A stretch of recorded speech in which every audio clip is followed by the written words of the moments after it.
You're saying the government came in and using their police power and their agency power, yes, basically kidnapped your child. Yeah, it may not have been, two men in a van, but it was a big bureaucracy that was completely against my family, and we were just 3 women.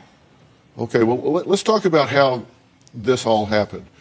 You were living in Florida, right? I was living in Florida with my 2 daughters, and we sat down and decided it was time for us to leave, and we left and headed to California. So you, Olivia, and Phoebe, pregnant. 6 months. You leave and you go to California. Right. Yes. You said you had a car and $750. That's all I had. And you head for California. You figure you can get here and get work. Okay, so you get to California. Right. And you don't find work. No. You have a baby and you are living in a car. Right. So you, Phoebe, Olivia, and Evelyn are living in a car. Right. But then, And this is Phoebe, by the way, down here. Hi. And you're living in a car, but the girls are in school. The girls are in school, and she's at Santa Monica High School, and they have an in-school program for teen moms where the baby would be in school with her all day. Right. After school, I'd pick up both daughters. We'd go to the YMCA in Santa Monica. We'd stay there until they closed at 10 o'clock. We would do our showers, we would have our dinners, and do our homework. When they closed at 10 o'clock, we would get back in the car, and I would drive them around all night while they slept. At 7 o'clock in the morning, it was back to the YMCA, dress, teeth, brushing, breakfast, and to school they went. Okay, but then something happens because it comes time to pick you up from school. You're not there because Right. you've gone to the promenade with friends. She spends the night at a girlfriend's house. Yes, with the baby. with Okay, then you go to school the next day. Yes. And you tell the counselor you were living in your car. I did not tell them that I was living in my car, no. When I spoke to the CPS person, they said, we've been informed that you're living in the car. Yeah. So somebody told, wasn't saw. me. They take the kids. Right. So they say you can't be raising these 2 girls and a baby in the car. So they take them. Now at that point, they tell you, according to you, they tell you, if you'll plead guilty to something, anything, we'll give you your kids back. That's exactly what they told me. And I'm sorry, I don't understand the logic of that. Plead guilty to something and we'll give you your kids back. What did they want you to plead guilty to? I honestly have no idea. I honestly do not know. They told, it goes very quick. They're like, sign here, sign there, and you can take your kids home today. And Right. you don't know what you signed. You know what? I don't know exactly. First of all, I was very nervous, very scared. This wasn't your first encounter with the law. Well, this was my first encounter with this type of situation, yes. Well, no, it wasn't. Your children had been taken into foster care in Florida. This was very, very different. It was a new state. You were scared, so it's pretty understandable. Oh, listen, I'm not saying it isn't. Don't jump to conclusions about what I think or what I don't. I'm trying to get to the facts. You signed some papers. I did. And pled guilty to something you don't know what. I did. Did they give your kids back Yes, that day? they did. I left the court with them. Okay, then you had a hearing soon. Right? They took the kids again. Well, they transferred the case from LA County to Ventura County, and that's how the case moved out there. And you're saying they're holding hearings in Ventura County, and you don't even know it. No, I didn't know it. Nobody informed you No one had informed me that that they were transferred holding the- hearings in Ventura County. So you Right. show up for a hearing in Ventura County, which you think is the first hearing. Right. And it, in fact, is the 3rd hearing. Correct. And the judge is saying, lady, where the hell you been? That's exactly what happened. What's the ruling? They said, well, if you plead no contest, we can just give you a case plan and you can do the case plan and then we'll close the case. So I said, okay. For the case plan, we had a program called Wraparound. And Wraparound met with us May 6th of 2009. And they met with us, and my mom and I were kind of butting heads because I was 15 trying to raise my daughter, and she was, Mama Bear trying to help me. The Wraparound woman said that I should go stay at my friend Drew's house for the weekend with Evelyn. And so I did. For respite. He said we were fighting cooling off period, a couple of days for respite. And so I went there, and then the next day, I asked my friend if he would watch Evelyn really quick while I go across the street to the Jack in the Box to get something from Jack in the Box. And a police officer stopped me and asked me how old I was. And the next thing I know, I'm in the back of a cop car, and they're taking Evelyn. We understand the police reports tell a different story. Oh, yes, I know. But is this really the first time the police have ever lied? Okay, well, let's hear what the police report say. Well, the police say that you had left the apartment to go bum a cigarette. You were stopped and arrested. At that point, went back to the apartment, knocked on the door. The baby What was she in arrested there. for? Bumming a cigarette? No. Is that a crime in California? No, it was, this happened within like 7 minutes. Right. It was very quick. I went They across the detained street. you, asked you what you were doing. He said, how old are you? That was the first question. He got out of the car, asked me, how old are you? He was and an I got undercover scared, and I said, LAPD 18. And at 10 o'clock in the morning in Jack in the Box. And In my full Is that pajamas. enough reasonable suspicion to stop her and say, who are you? What How are you old doing are you? here? What are you How doing? old are you? And where's your baby? I mean, now that I do study the law, I understand that's definitely not. According to you, you had seen a therapist at the suggestion of your caseworker. The caseworker said, you must see this therapist. Right. The very first day we had ever met this woman, we went to the office. It was me, Olivia, Phoebe, and Drew, and Evelyn. We sat in there, and me and Olivia were fighting over the care of Evelyn, how she, we're butting heads, teenager mom, helicopter mom, whatever. Just turned 16. And the woman said, I think a good idea, and Drew was sitting in the session, would be... This is the friend. Yes. And said, how about, Olivia, if you go to Drew's for the weekend? Would that be okay, Drew? And Drew said, yeah, that's fine. And the lady said, so why don't you take Evelyn and go to Drew's for the weekend? We'll call that a respite cooling off period. Then we'll regroup and come back and talk about it. That's how it happened. And this is a therapist that is part of the county system Yes. with Right. Interface. Right. So you do that Right. Yes. and walk out of the apartment and The are very next immediately detained. Yes. Well, within 5 minutes. Yeah. Yeah. And they go back, knock on the door, intimidate the person that's in there. Do you know about the baby being here in the apartment? If you say yes, we're going to arrest you for contributing to the delinquency of a minor. If you say no, we'll just take the baby and leave you alone. So he says no. Right. So they take the baby Right. Yes. and go. Right. That's what you say happened. So you say your caseworker mandates that you see the therapist. You see the therapist says, have this respite with this family friend. You do that, and immediately you walk out of the apartment, are arrested, the baby is taken into the The system, very next day. and That's it. That's what starts. That's it. That's what happens. You said you had a letter documenting that this is what the therapist told you. So I asked for the letter, but you don't have that letter. I don't have a letter documenting this is what they told me. I have in the LAPD report. In your pre-interview, you said you had that letter. No, I said I had, when I was asked about proof of that, if you look at the LAPD report, when they took Olivia and they interviewed Drew, in the police report, the officer's writing on the report says, Drew told us that he was in the therapy session and it was the therapist's recommendation that Olivia and Evelyn go to his house for the weekend. That's in the LAPD report, written by the officer who took her. Well, this incident happened on a Thursday. Wednesday, I believe. I don't May know. 7th, It was on a 2000 Thursday. Okay. A Thursday. And you okay. were not, and they were asking why you weren't in school. Right. Yeah. So they say. I wasn't in school because I wanted to It be was at home school with my daughter. day, and they're asking you It why very you're well in could school. be. Yeah. But your theory, I just want to be clear, is, at least it's your theory, and you may share it, is that there was a conspiracy here. This is a vulnerable family without means to defend themselves, with a beautiful baby, and they want that baby. Yeah. And so they targeted you to get that baby because they get huge money for this baby. They get huge donations from some of the entities, and they wanted this baby, and you were targeted. Yes. And that this baby was taken, and this is part of a conspiracy. Yes. Well, conspiracy is a strong word, but I do think that systems are invested in maintaining the system. And if you see a vulnerable family like we were, and they can pull a child into foster care at 2 or 3, and they do it. Yeah. I agree with that.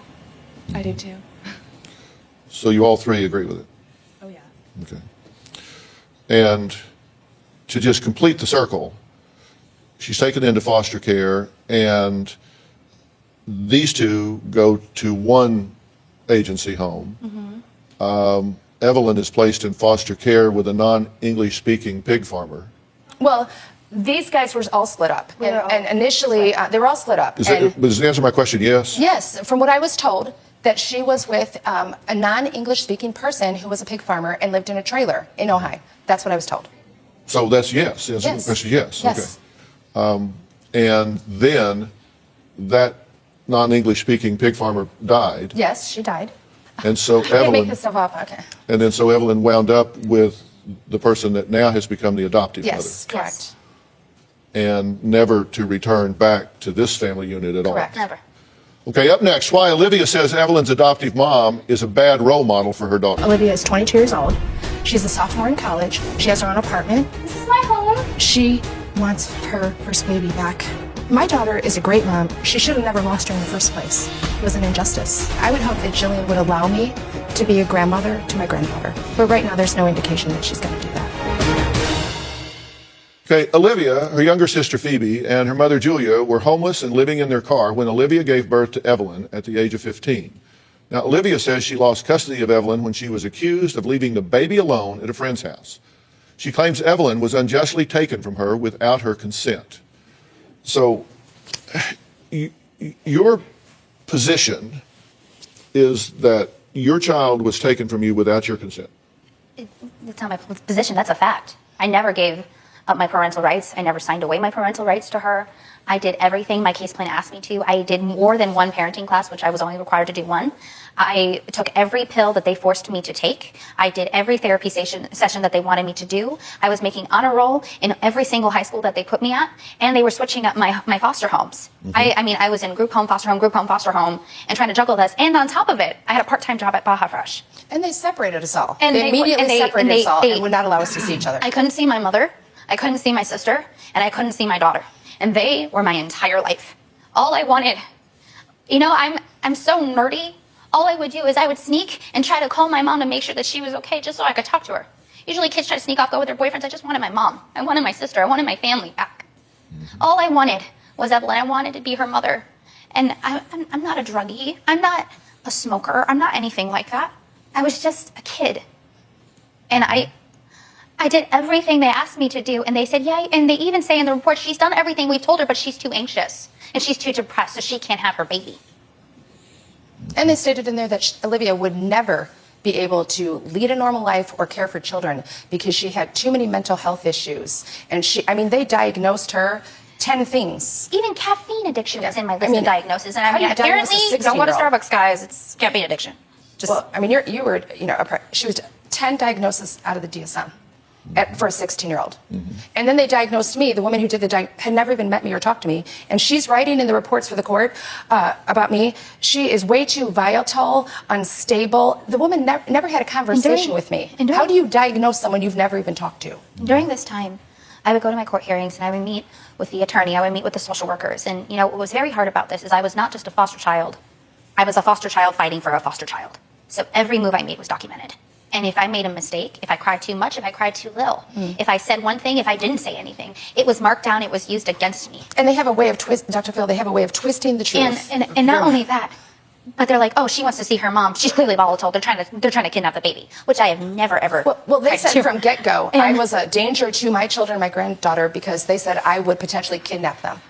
There was no indication of that. As a matter of fact, when LAPD grabbed Olivia and the baby, the caseworker called me and said, Julia, we need you to go to Phoebe's school and pick her up and bring her into foster care. And I had to do that. And I had to go to my 12-year-old daughter's middle school, and I took her to Burger King and sat her down and said, honey, I'm sorry you have to go back into foster care. And she was like, started crying hysterically. She was a cheerleader. I was the cheerleading squad coach. Who's my squad mom? For all of the cheerleaders.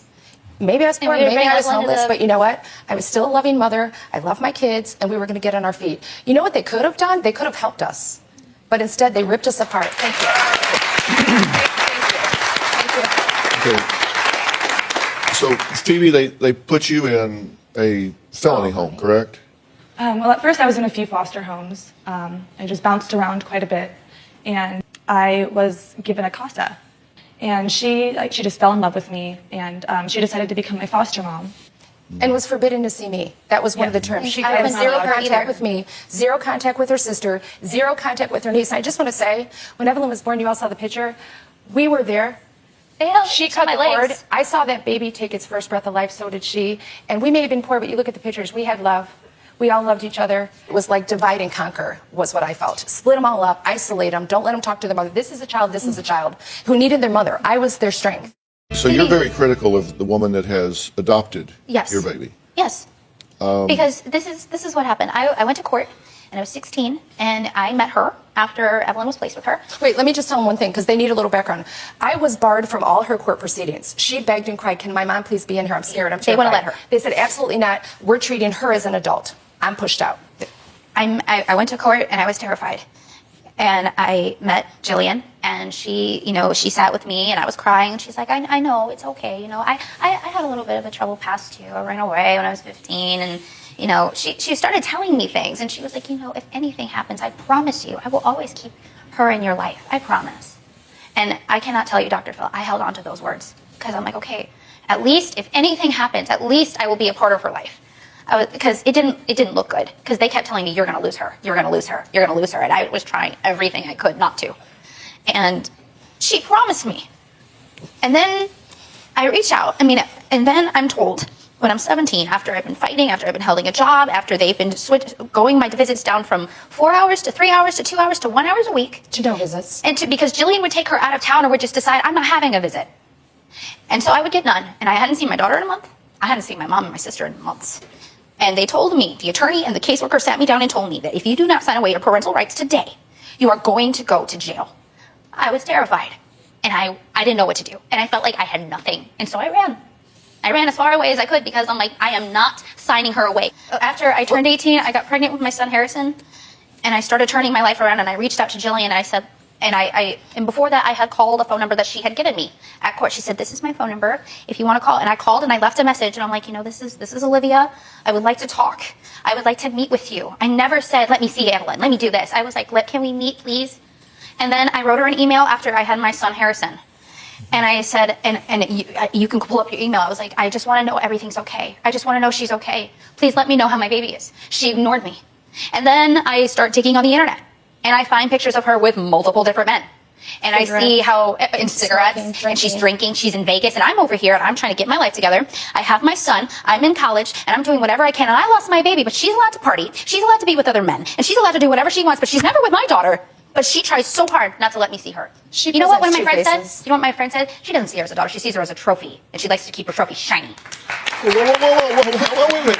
How do you, wait a minute.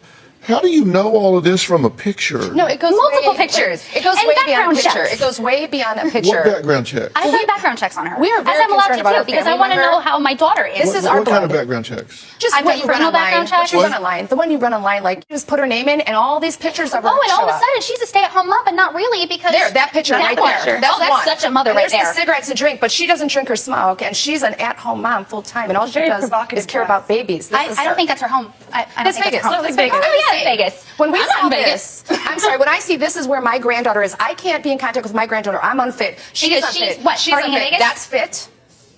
I'm sorry. You believe she's of poor character? Oh, yeah. Oh, yeah. I can show she's of poor character.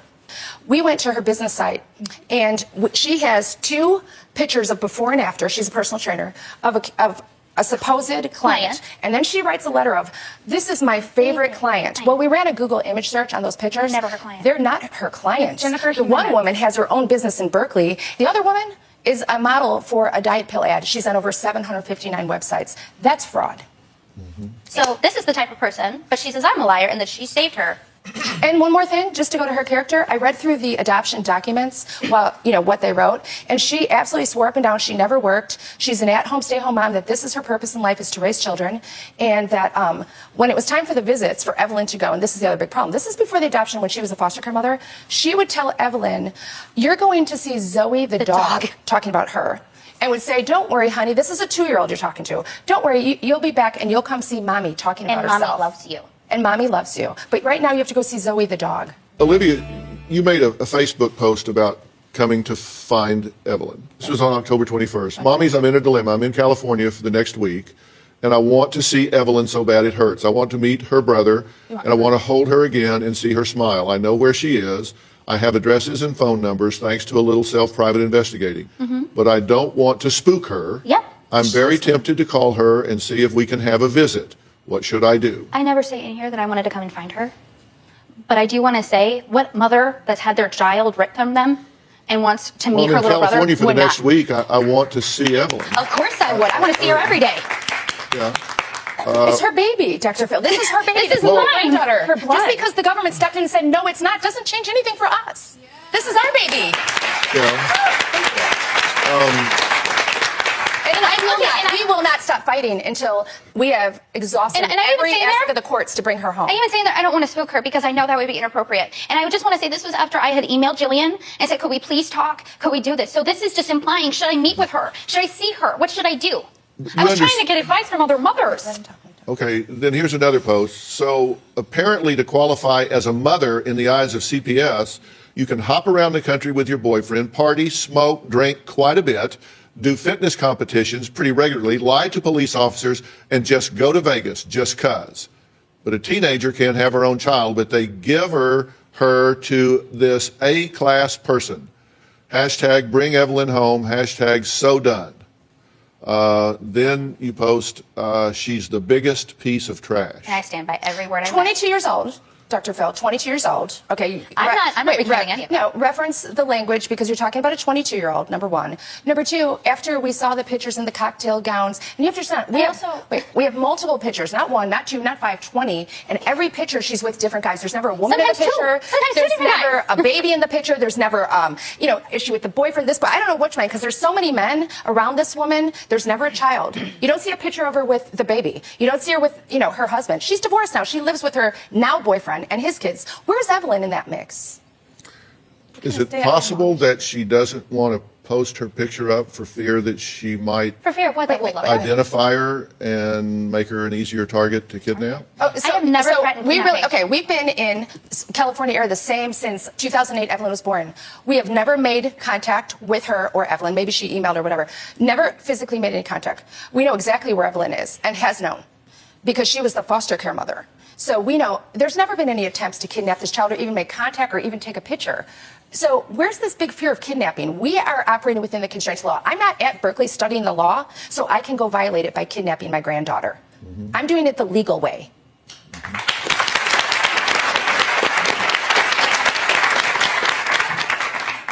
Well, if you're at Berkeley studying the law, so you can do this the legal way, then you know that the statute of limitations for challenging an adoption is 1 year unless there's fraud, and then it's Don't 3. say anything. Sorry.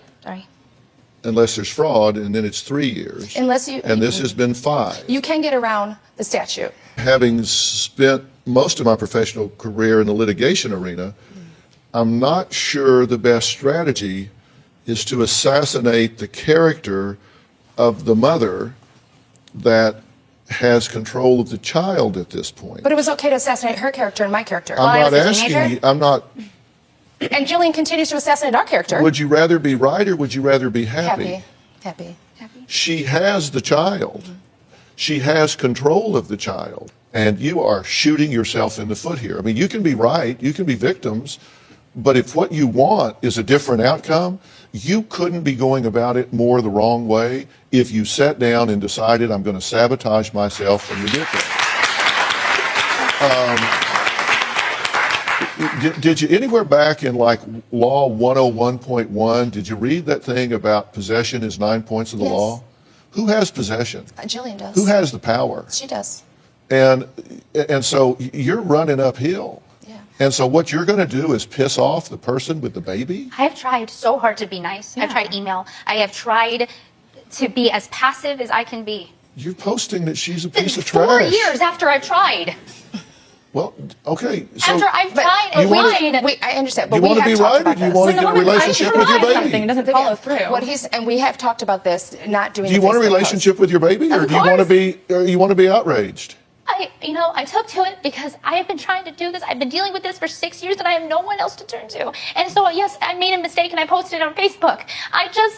And then you sit here and say, I stand by every word of it. She's a piece of trash. She went to Vegas. Okay, so now you have somebody else to talk to. I'm just trying to help you. Yeah. I don't just think hurt. I You're don't just think you hurt. got a square deal. Let me tell you, your story goes a whole lot better when you're the only one telling it. But when you start, I can start cross-examining you two right now, and this audience is going to be clapping at different places because I have not cross-examined either one of you. And if I start doing that right now, you ain't as squeaky clean as everybody thinks. I never 'Cause said I was perfect. I didn't Neither say did you I. said you were. I just haven't cross-examined you. I haven't gone over your record. My record's irrelevant to Evelyn. But you're injecting yourself into this thing and saying, I've been barred from the courtroom and I did. Look, there's a lot of reasons things get momentum. And the enemy here is not Jillian. I know that. I know that. I know that. The enemy is not Jillian. I know that. Jillian is just a woman that has adopted a baby and from everything I can see has done a very good job of raising this child. And I do because too. she owns a sequin dress doesn't make her. And Well, why did no she one is lie saying for an that. adoption application? But you know what? Dr. Phil, if it would make her more comfortable if she doesn't want Evelyn to see me, let my family. Let her see her grandmother. Let You're her see her missing aunt, the please. point. You're missing the point. I- You're aiming your guns at the wrong target. Right. He's saying we should be going after CPS. You're and county, I agree. gonna train your guns on somebody. It's not the adoptive right. mother. No, I'm just- But I tell you what we're gonna do. We're gonna finally meet the woman in the sequin dress. Okay, so this is part 1 of a 2-part episode. In this episode, we learn that this child, Evelyn, was taken from her family. There was a teen mom, and she and her family were poor. They were living out of their car, and CPS got involved. It sounds like there's more to it than what has been told so far. It seems like the grandmother in the story might have a record. We don't know exactly what that record consists of. Dr. Phil hasn't exposed that yet. They seem to really have some negative opinions about the foster mom / adoptive mom, Jillian, who's been raising this little girl. They feel like she's unfit, like she's in Vegas, she's partying, she owns a sequin dress, as Dr. Phil put it, and is around a bunch of men. Honestly, I have no idea what to make of this story with just the limited information we've received, because just listening to them talk about it, my heart breaks for them. This is their little girl and they want her back, and they haven't seen her, and the way the family was ripped apart and everybody was separated. It sounds very tragic, and it does sound like they were a vulnerable family that was mistreated by the system. At the same time, though, Dr. Phil pointed out, he hasn't cross-examined them yet. So I'm sure that there are details and elements that might change my opinion or your opinion about it. I'm not sure, but I really want to see part 2. So I'm gonna watch part 2, and maybe then I'll have a better idea of how to feel about this. In part 2, we're gonna meet Jillian, the adoptive mother. So you guys let me know what you think about this one. Do you think that they are being accurate when they tell the story of how this little girl was ripped from them? Is it just a situation where the system saw a vulnerable family living in their car with a teen mom, and they decided to trap them or form a conspiracy against them because they want a baby that they can then adopt out, since newborn babies and toddlers are popular? I believe that's what they're trying to say. Do you think that has something to do with it? Do you think that there's something else involved that created the situation? And do you think that this family is going about this process the right way? Because the mom in this situation is posting on Facebook negative things about Jillian, and as Dr. Phil pointed out, that's not helping your case. You're bad-mouthing the adoptive mother. That's not going to help you in court. That's not going to get you contact and visitation with this child. So you guys let me know what you think about this, and I'll start watching part 2. Let me know. Drop it in the comments.